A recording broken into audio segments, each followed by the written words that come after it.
भागवत की थोड़ी महिमा गाई, थोड़ा सा महात्म्य गाया है। व्हाट इज द भागवत, इसको समझ लो, भागवत क्या है वास्तव में। तो व्यास जी कहते हैं, निगम कल्प तरोर गलितम फलम। भागवत क्या है, जरा इसको ध्यान देकर सुनना। ये पोथी नहीं है, कथा नहीं है, क्या है भागवत। तो व्यास जी कहते हैं, निगम कल्प तरोर गलितम फलम। निगम माने होता है, निगम जी, कोई निगम जी होंगे अपने गोला में है? हाँ? बहुत लोग है ना। निगम जी नहीं है, निगम माने होता है वेद, वेद। आगम माने होता है शास्त्र, आगम निगम, नाना पुराण निगमागम। तो निगम माने वेद होता है, आगम माने शास्त्र होता है। अब भागवत का परिचय देखिए क्या है, निगम कल्प तरोर गलितम फलम। क्या है कथा ये, वेद रूपी वृक्ष का बिल्कुल पका हुआ फल, गलितम फलम। वेद अगर एक पेड़ है तो उस पेड़ का फल है भागवत, वो पका हुआ फल है। अच्छा एक बात बताओ, स्वाद पेड़ में होता है कि फल में होता है? स्वाद, टेस्ट, रस पेड़ में कि फल में? अच्छा फल है पेड़ का ही फल, लेकिन स्वाद पेड़ में नहीं, स्वाद फल में होता है। अच्छा इस बार अभी आम आने वाले हैं। अच्छा कोई कहे कि यार आम पेड़ में निकलता है, कितना स्वादिष्ट होता है, तो अब की बार हम आम नहीं खाएंगे, अब की बार हम टहनी चूसेंगे, डाल एक आम की, उसे तो निकलता है आम, तो डाल चूसो इस बार, कुछ हाथ आएगा आपके। आम की डाल में, पत्ती में, शाखा में कोई टेस्ट नहीं है, आम के फल में टेस्ट है। ऐसे वेद रूपी वृक्ष का फल है भागवत। वेद एक पेड़ है, उस पेड़ का फल है भागवत। फल में स्वाद होता है, पेड़ में स्वाद नहीं होता है। इसलिए वेद, वेद की महिमा है, वेद का अपना इंपोर्टेंस है। वेद की मैं निंदा नहीं कर रहा हूं, लेकिन वेद पढ़ के देखो आप, कुछ पल्ले पड़ेगा आपके, कुछ स्वाद ले पाओगे उसका? तो पेड़ में कोई स्वादे नहीं है, स्वाद सारा फल में होता है। तो निगम कल्प तरोर गलितम फलम, और ऊपर से भी सुख मुखाद अमृतद्रव संयुतम। व्यास जी कहते हैं सुखदेव ने इसको अपने मुंह से कह दिया है। सुखदेव जी मुंह का टच पा गई है सुखदेव जी के। सुख माने क्या होता है? सुख माने एक तो सुखदेव जी, और दूसरा सुख माने होता है तोता। सुख तोता होता है। और आप सब जानते हो, जिस फल को तोता काट ले, जिस फल में तोता चोंच लगा दे, एक सामाजिक मान्यता है कि वो फल बड़ा मीठा होता। वो हम लोग बचपन की बात याद करो, जब जून की छुट्टियों में जाते थे बगिया में अंबिया बीनने, आम बीनने, तो कोई जब तोता की काटी मिल जाए तो आम वाम बड़े खुश होते थे कि ये बड़ा मीठा होगा, तोता ने इसको छू लिया है। एक तो ये फल है ही है वेद का फल, ऊपर से सुख मुखाद अमृतद्रव, सुखदेव जी के मुख का टच पा गई है। सुखदेव जी के ऐसा तोता इसको छू लिया अपने मुंह से, इसकी मिठास और बढ़ गई है। तो फिर क्या करें इसका? इतनी बढ़िया कथा, इतनी प्यारी कथा, मीठी सी, करें क्या इसका? तो व्यास जी कहते हैं, पिबतु भागवतम, इस भागवत को पियो। पियो माने खाओ नहीं कहा है। देखो एक तरफ कहते हैं फलम, और फिर कहते हैं पिबतु, इसको पियो। अच्छा कोई कहता है कि केला पियो, संतरा पियो, सेब पियो? पियो नहीं कोई कहता है, खाओ कहता है। आम खाओ, केला खाओ, सेब खाओ। लेकिन यहां देखो व्यास जी की तुकबंदी, पहले कहा फलम, और फिर आज्ञा दे रहे हैं पिबतु, इसको पियो। खाओ नहीं कहा, पियो कहा है। क्यों? क्योंकि इसमें न गुठली है, न छिलका है, न रेशा है। रस मालयम, ये खाली रस से भरा हुआ फल है, मुंह से लगाओ और पियो। ध्यान देना भाई बहनों, कथा सुनना एक बात होती है और कथा पीना दूसरी बात होती है। कथा सुनते बहुत लोग हैं, लेकिन कथा पीता कोई कोई है, कोई कोई। अब हम में से कौन पी रहा है आप ही फैसला कर लो, अब हम नहीं बताएंगे। वैसे हम जान लेते हैं सबके चेहरे पढ़ करके, कौन सुन रहा है, कौन पी रहा है, कौन खाली फॉर्मेलिटी कर रहा है। हमको सब पता चल जाता है। कहे टोकते नहीं है, क्या फायदा अपने से, जो जस करे तस फल चाखा, वैसे फल पाएगा अपना, है ना? हमारा क्या संबंध है? हम तो 20 तारीख तक के लिए हैं, ड्यूटी कर रहे हैं अपनी। अब आप सुन रहे हो कि पी रहे हो, खाली दिखा रहे हो, खाली फॉर्मेलिटी कर रहे हो, ये आपसे आप पर डिपेंड करता है। तो कथा सुनना एक बात और कथा पीना दूसरी बात होती। पिबत भागवतम, श्रवण नहीं करना है, इसको पीना है। और ध्यान देना, कथा को जो पी पाए तो कथा उसको 2 फल देती। मानस में लिखा है, रामायण में, अगर कथा के बाद कथा सुन के 2 फल पाना चाहते हो तो कथा सुनो मत, पियो। कौन कौन 2 फल लिखे? राम चरण रति जो चाह अथवा पद निर्वाण, भाव सहित सोया कथा करहु श्रवण पुट पार, करहु श्रवण पुट पार।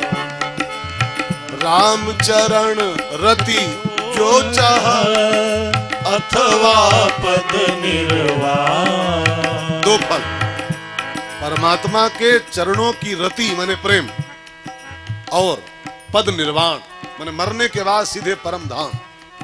ये 2 चीज अगर पाना चाहते हो, जीते जी भगवान से प्यार और मरते ही भवसागर से पार, अगर ये 2 चीजें आपको कथा से चाहिए तो गोस्वामी जी कहते हैं सुनो मत, करौ श्रवण पुट पान, कानों के छिद्रों से इस कथा को पियो। वही व्यास जी कहते हैं पिबतु भागवतम, सुनो तो नहीं, पिबतु, इसको पीजिए तो आपको इसी कथा से परमात्मा से प्यार मिल जाएगा, इसी कथा से आपको भवपार होने का टिकट मिल जाएगा। 2 काम इस कथा से हो सकते हैं, बस शर्त क्या है? पिबतु, सुनो तो नहीं, पिबतु। तो पिबतु भागवतम रसमालयम। लेकिन व्यास जी इस श्लोक में बोले अगले शब्दों में, इसको कौन पी सकता है? सब नहीं पी सकते हैं। 2 नाम लिखे गए, 2 नाम, 2 लोग केवल संसार में इसको पी सकते हैं। अब भगवान करे इन्हीं दोनों में से आप हो कोई तो अच्छी बात है। केवल 2 नाम लिखे हैं जो कथा पीते हैं। कौन कौन 2 लोग? जरा अपने को भी टैली करो, क्या इसमें से आप हो कि नहीं हो? अगर हो तो मेरी शुभकामनाएं आपके साथ है। आपको 2 चीजें पक्की हो जाएंगी इसी कथा से। अगर 2 में से नहीं हो तो फिर तो सुनते रहो और प्रसाद खाते रहो बस। कौन कौन पी सकता है? 2 नाम लिखे, रसिका और भूवि भावुका। जो रसिक जन है और जो भावुक जन है, रसिक और भावुक 2 नाम लिखे हैं। वो कथा को पीते हैं, सुनते नहीं, पीते हैं। रसिक माने रस से भरा हुआ हृदय, और भावुक माने जिसके अंदर भाव भरा हुआ है। आपने वो एक शेर सुना होगा, बहुत बचपन की बात मैं आपको सुनाऊं, कक्षा 5-6 में पढ़ा था, 5-6 में आपने पढ़ा होगा। जो भरा नहीं है भाव से, याद है किसी किसी को? ये याद है ना? जो भरा नहीं है भाव से और बहती जिसमें रसधार नहीं, जो रसिक नहीं है और जो भावुक नहीं है, जो भरा नहीं है भाव से और बहती जिसमें रसधार नहीं, वो हृदय नहीं है, पत्थर है जिसमें स्वदेश का प्यार नहीं। जो रस से भरा नहीं है और जो भावुक नहीं है, वो कथा में आ भले जाए, बैठा भले रहे, पी नहीं पाता है। और पी नहीं पाएगा तो 2 फल नहीं पाएगा। एक भगवान के चरणों का प्रेम जो कथा का स्पेशल फल है, और दूसरे भवसागर से पार होने का टिकट। ये 2 फल देती है कथा। तो रसिका भूय भावुका 2 लोग कथा को पीते हैं बैठ करके। तो भगवान से मेरी विनती है और आपसे खास रिक्वेस्ट है, लाभ ले लो इस बार प्यारे। पुरुषोत्तम मास में कथा पा रहे हो, बहुत नसीब वाले हो, भाग्य से मिलती है भागवत पुरुषोत्तम मास में। रसिक बन जाओ कथा के। और जो कथा का रसिक होता जानते हो, उसको एक फल और लिखा हुआ है। हनुमान चालीसा पढ़ते हैं आप लोग, उसमें लिखा है प्रभु चरित्र सुनबे को रसिया, प्रभु चरित्र सुनबे को रसिया, राम लखन सीता मन बसिया, राम लखन सीता मन बसिया। गोस्वामी जी कहते हैं कि जो प्रभु के चरित्र को सुनने का रसिया होता, रसिया माने रसिक, ठीक है ना, रसिया, तो उसका एक फल मिलता है, वो राम लखन सीता मन बसिया।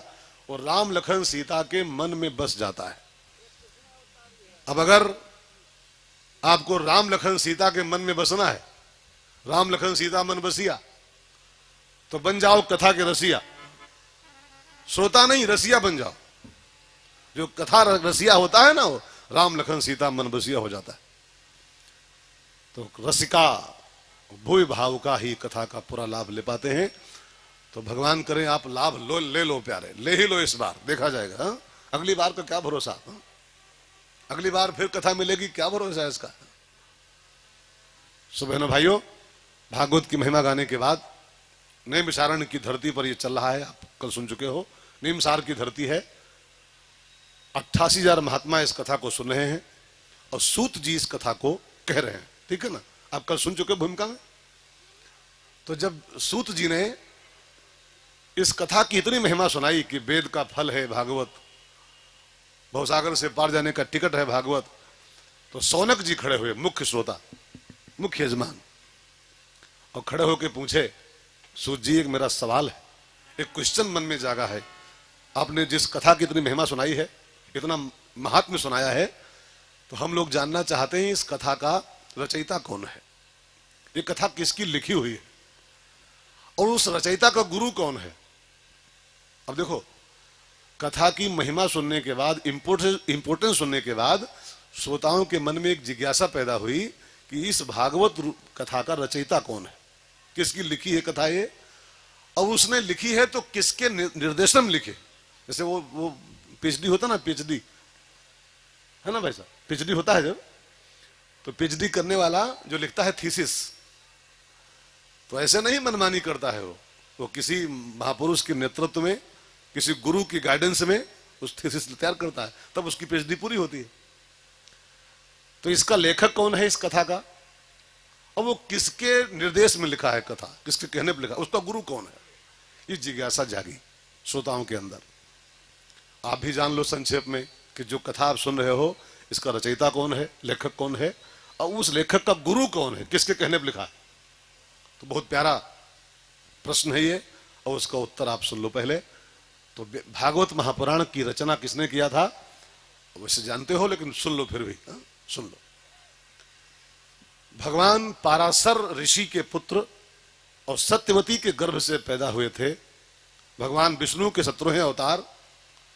आपको पता है भगवान विष्णु के 24 अवतार होते हैं इस धरती पर, और 24 में से 17th अवतार, 17वें अवतार का नाम है व्यास नारायण। ये पाराशर और सत्यवती के संयोग से पैदा हुए थे। इनके जन्म की कथा बड़ी बढ़िया है, ये ऐसे नहीं पैदा हुए थे, ये साफ साफ कहूं तो नाजायज संतान थे, नाजायज। सत्यवती मल्लाह की लड़की थी, नाव वाली की कन्या, और इनके जो पापा थे वो महान तपस्वी पराशर मुनि। ये तपस्या पूरी करके हजारों साल की अपने आश्रम पर जा रहे थे। जमुना पार आश्रम था पराशर जी का, तो जमुना पार करने के नाव पर बैठे, दोपहर का समय था, नाव बैठे कि पार चले। तो नाव चला रही थी एक लड़की, मल्लाह की कन्या, नाम था उसका सत्यवती, बड़ी सुंदर नौजवान लड़की।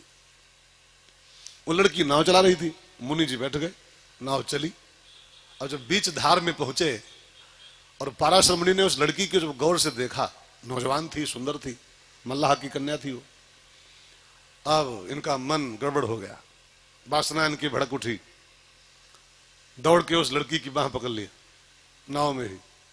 लड़की चिल्लाई, बाबा क्या कर रहे हो, इतने बड़े महात्मा हो के क्या कर रहे हो, हजारों साल की तपस्या किए हो, ये क्या कर रहे हो। कहा बस जो कर रहा हूं, मेरा मन नहीं मानने वाला।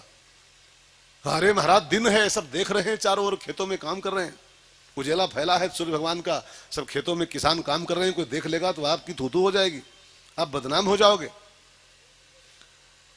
तो उन्होंने अपने तपस्या का बल लगाया और दोपहर का सूर्य चमक रहा था उसको ढक दिया। अगर दिन है कोई देख लेगा, इस बात का डर है तुमको, मैं सूर्य को छिपा दे रहा हूं।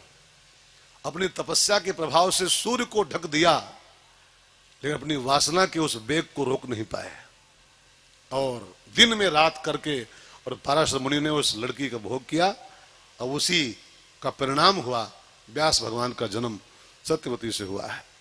अब देखो, इन कथाओं को सुन के कोई तुलना मत करना कि जब ये बाबा लोग ये सब कर सकते हैं तो हम तो फिर, हमको तो खुली छूट है। ये भूल मत पालिएगा, इस संत महात्माओं की और भगवान की तुलना हम लोग करने वाले कब से पैदा हो गए। महापुरुष जो करते हैं क्या वो हम कर सकते हैं?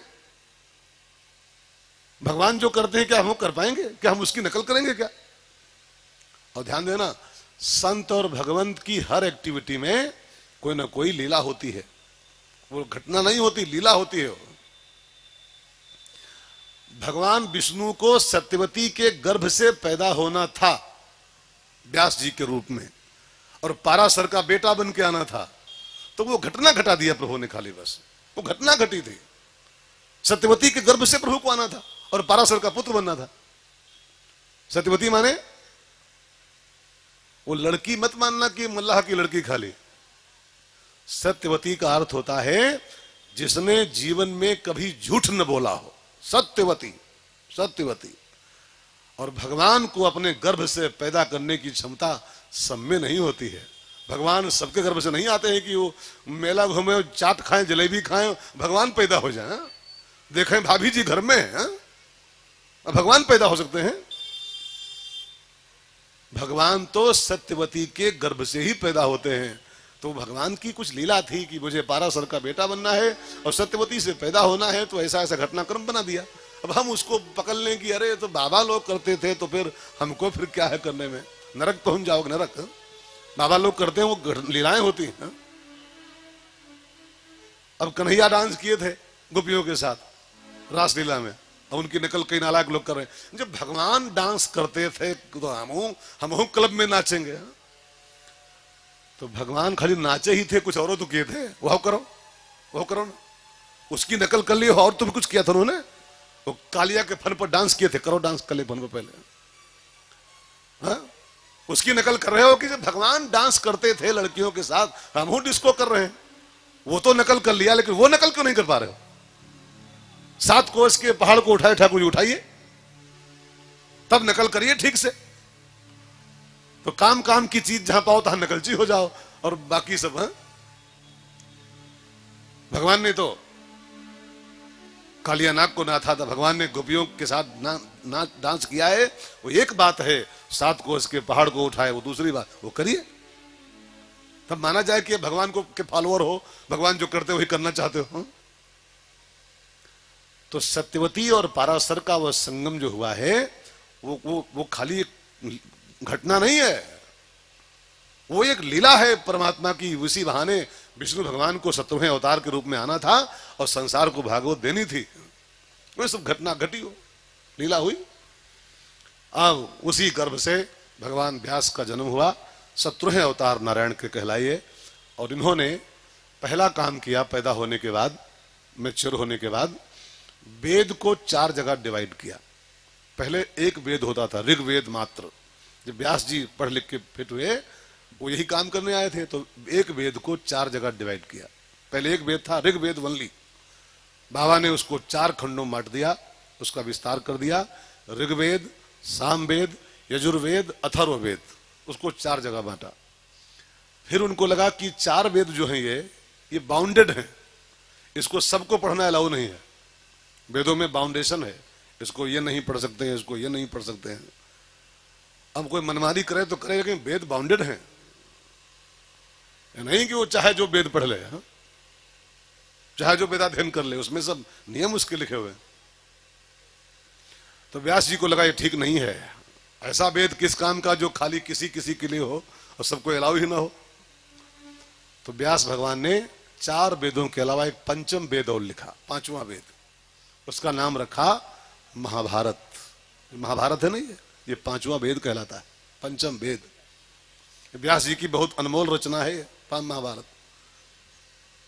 कई लोग कहते हैं कि महाभारत घर में रखना नहीं चाहिए और महाभारत पढ़ना नहीं चाहिए, नहीं कुरुक्षेत्र हो जाएगा जीवन आपका। हाँ? लड़ाई हो जाएगी घर में। पता नहीं कहां से बेवकूफियां समाज में फैली पड़ी, मूर्खताएं केवल। महाभारत घर में रखो नहीं, उसको पढ़ो नहीं, उसको देखो नहीं। हाँ? महाभारत शुरू हो जाए घर में, कौन पढ़ा दिया हमको? आपको कई कई बातें समाज में बिल्कुल बेवकूफी वाली चल रही हैं। माताओं बहनों को ये नहीं करना चाहिए, शिवलिंग की पूजा नहीं करनी चाहिए, हनुमान जी की पूजा नहीं करनी चाहिए, वो ब्रह्मचारी हैं, डिग जाएंगे। हद है यार, हद है। इतने कच्चे ब्रह्मचारी हैं वो कि कोई महिला पूजा करेगी वो डिग जाएंगे। लेकिन कोई पता नहीं कौन नालायक संसार घूमते रहते हैं और समाज को पढ़ाते रहे, ये नहीं करना चाहिए, वो नहीं करना चाहिए, ये करोगे तो पाप हो जाएगा, वो करोगे पाप हो जाएगा। धर्म के नाम पर बहुत भय पैदा किया गया, बहुत भय। तो महाभारत, मैं आपसे कहूं सत्य, धर्म की सर्वश्रेष्ठ व्याख्या अगर किसी को सुननी है, पढ़नी है, धर्म माने क्या, उसको महाभारत का अध्ययन अवश्य करना चाहिए। अरे जिसका प्राण है गीता, गीता पढ़ते हो नहीं पढ़ते हो? गीता कहां से आई? गीता महाभारत का ही तो एक भाग है खाली, बस महाभारत का ही एक अंश है गीता बस। अब सोचो, जिस ग्रंथ ने हमको गीता दिया है और उससे परहेज कर रहे हो, उससे परहेज करोगे तो फिर कैसे कल्याण होगा? तो महाभारत लिखा पंचम वेद, और फिर तो जब देखा ये वेदों की भाषा बड़ी कठिन है, तो वेदों के सिद्धांतों को समझाने के लिए 18 पुराण लिखे, 17 पुराण। 18वां पुराण तो ये आखिरी वाला है ना, भागवत। कई और किताबें लिखी, भाष्य लिखे, सूत्र लिखे। इतना सब करने के बाद भी व्यास जी को जो एक आनंद अंदर होना चाहिए काम का, वो आनंद नहीं पैदा हो रहा था, एक संतुष्टि नहीं हो रही थी।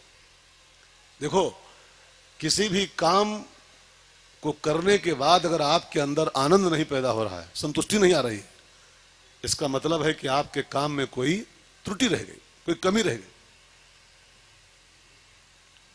जैसे मैं अभी 10 बजे उतरूं यहां से कथा बांच करके, और जब मैं उतरूं तो मुझको अपने अंदर से खुशी हो रही हो कि वाह मजा आ गया, इसका मतलब है बढ़िया काम हुआ।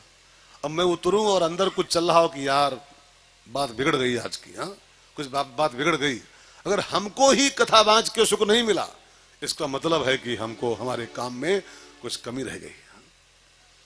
अब व्यास जी को इतनी किताबें लिखने के बाद भी एक जो संतुष्टि वाला भाव अंदर पैदा होना चाहिए था, वो नहीं पैदा हो रहा है। तो व्यास जी को लगा कि कहीं न कहीं कुछ चूक हो गई है। भैया आगे आ जाओ, आगे आ जाओ। हमारे राम निवास जी,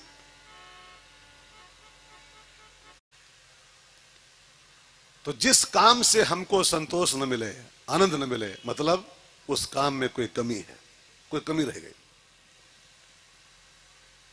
एक बड़ा बढ़िया श्लोक है गीता में, आपने सुना होगा, गीता कभी पढ़े हो? गीता पढ़ते हो? नहीं पढ़ते हो? नहीं पढ़ते हो? पढ़ते हो? गीता में एक बड़ा बढ़िया श्लोक है, लिखा है योगः कर्मसु कौशलम। योग की परिभाषा लिखी है, योग माने कपाल भारती नहीं, अनुलोम विलोम नहीं, वो भी होगा, उसको छोड़ो। गीता के अनुसार योग माने होता है योगः कर्मसु कौशलम। इतनी कुशलता पूर्वक कर्म करो, जो भी काम हाथ में लो उस काम को इतने कुशलता पूर्वक करो कि आपको उस काम का मजा आ जाए, काम में आनंद आ जाए। जैसे मैं कथा बांचूं, इस कथा से आपको जो मिले मिले, लेकिन कथा से हमको आनंद मिले, वाह, तब जानो कि अपने कार्य में हम कुशल हैं। दुकान करो, शाम को दुकान बढ़ाओ तो आपको ही मजा मिले दुकान से, वाह, तब जानना कि आपका काम ठीक से हुआ है। अब व्यास जी को संतोष नहीं हो रहा था, शांति नहीं मिल रही थी, तो उन्होंने आंखें मूंद के अपनी कमी ढूंढना शुरू किया कि क्या कमी रह गई, इतने बड़े बड़े ग्रंथ लिखे और संतोष नहीं मिल रहा है, शांति नहीं मिल रही, आनंद नहीं पैदा हो रहा है। अपनी कमी ढूंढ रहे थे, लेकिन बहुत देर ढूंढे, अपना दोष नहीं पकड़ पाए। अपनी कमी अगर पकड़े मिल जाए ना, तो जान लो आपने बहुत बड़ी प्राप्ति कर लिया। अगर ये कला आप में आ जाए, अपने दोष देखना आपको कला आ जाए, तो जान लो आप बहुत बड़ा काम कर लिया। लेकिन संसार की एक कमजोरी है कि संसार वालों को दूसरों के दोस्त दिखाई पड़ते, तुमरे में ये कमी, तुमरे में ये कमी, तुमरे में ये कमी, मुझे तुमरे में कोई कमी है। तो ये हमारी सबकी मानस कमजोरी है, ये हम सबकी एक खराबी है कि हम खाली दूसरों में कमी निकालते हैं, तो मुझे तुमरे में नहीं, हम तो दूध के धोए हैं, हम को कमी नहीं है। संतों ने कहा है जो दिल खोजो अपना, तो मुझसे बुरा न कोई। अगर ठीक से चेक करो अपने को, तो संसार के सबसे बुरे व्यक्ति आप हो। ठीक से अगर चेक करो अपने को, तो हम सब चेक करें अपने को, तो आप पाओगे सबसे खराब हमें दुनिया में। लेकिन चेक करना आ जाए तो आता ही नहीं, आता ही नहीं। दूसरे का पोस्टमार्टम कर देंगे, तुम्हारे में ये कमी, तुम्हारे में कमी, अपने में ये को नहीं। तो व्यास भगवान बेचारे बहुत देर खोजे, क्या कमी रह गई, कमी नहीं पाए। तब तक नारद जी का प्रवेश हुआ। नारद जी का स्वागत किया व्यास भगवान ने और पूछा, बाबा मैंने इतने बड़े बड़े ग्रंथ लिखे हैं, 17 पुराण, 4 वेद, महाभारत, कितने और ग्रंथ, लेकिन एक जो संतुष्टि अंदर होनी चाहिए वो नहीं आ रही है, कोई कमी रह गई क्या? तब नारद जी ने बताया है कि व्यास भगवान, मैंने तुम्हारी हर किताब पढ़ी है, तुमने जो लिखा है मैंने सब पढ़ा है, तो मैंने पाया कि तुमने अभी तक जो भी रचनाएं किया है वो सब धर्म प्रधान, अर्थ प्रधान, काम प्रधान, मोक्ष प्रधान, कुछ किताबें ज्ञान प्रधान, कुछ किताबें वैराग्य प्रधान लिखी हैं तुमने, लेकिन अभी तक तुमने ऐसी कोई किताब नहीं लिखी है जो भगवान की भक्ति से प्रधान हो, जिसको सुन के सब भगवान की भक्ति में डूब जाएं। ऐसा ग्रंथ अभी तक आपने तैयार नहीं किया है। ज्ञान प्रधान कथाएं लिखे हो, वैराग्य प्रधान बातें लिखे हो, लेकिन भक्ति से सराबोर हो जाए सुनने वाला, ऐसी कोई किताब नहीं तैयार की हो, इसलिए आपको संतोष नहीं हो रहा है।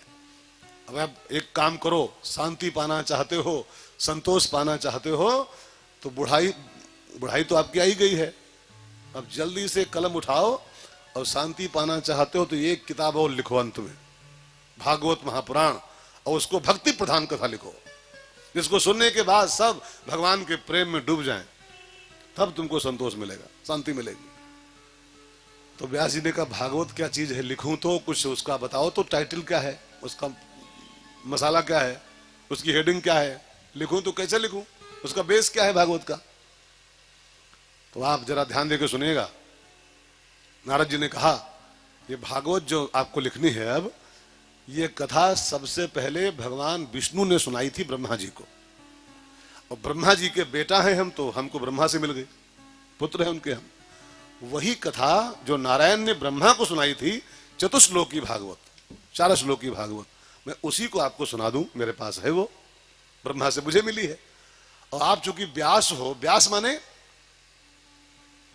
पंडित जी, व्यास माने क्या होता है, पंडित जी, भागवताचार्य जी नहीं, व्यास माने होता है विस्तार करने वाला, व्यास, विशाल बुद्धे, जो विस्तार करने की कला जिसके पास है उसको व्यास कहते हैं। तो तुम व्यास हो ही, 4 श्लोक की भागवत है, नारायण की कही हुई, मैं आपको सुना दूं, उठाओ कलम, उसी 4 श्लोक का विस्तार करो, और विस्तार ऐसे नहीं करना है, भक्ति प्रधान विस्तार करो, भक्ति की स्याही घोरो, और भक्ति की स्याही में कलम डुबा डुबा करके भागवत की रचना करो। और फिर तो ब्रह्मा जी से मिली हुई भागवत, 4 श्लोकी भागवत, नारद जी ने व्यास जी को सुना दिया और आज्ञा दी, इसी का विस्तार करो और भक्ति प्रधान कथा बनाओ, तब शांति पाओगे। अब नारद जी प्रस्थान कर गए, और उनके जाते ही व्यास भगवान ने उठाई कलम और प्यार की स्याही घोरी, प्रेम की स्याही, उसी में कलम डुबाई, और प्यार की स्याही में कलम बोर बोर करके व्यास भगवान ने 4 श्लोकी का विस्तार किया। पाए थे श्लोक 4 गुरुदेव से अपने, अब बनाए उसके 18,000। पाए थे कितने, वल्ली 4, अब विस्तार कितना किया, 18,000 का। ये सत शिष्य की पहचान होती है। सच्चा चेला कौन, ध्यान देना भाई बहनों, सच्चा बेटा वो है जो अपने पिता की संपत्ति का विस्तार करे। पिता अगर 1 लाख जमा कर गए हैं पहले से, तो असली बेटा कौन है, सच्चा बेटा जो अपने पिता की उस 1 लाख को 100 लाख बनाए, उसका विस्तार करे। अगर पिताजी 10 एकड़ जमीन छोड़ गए हैं, बेटा उसको कम से कम 12 एकड़ बनाए, 2 एकड़ का विस्तार करे, वो सतपुत्र है, वो सुपुत्र है।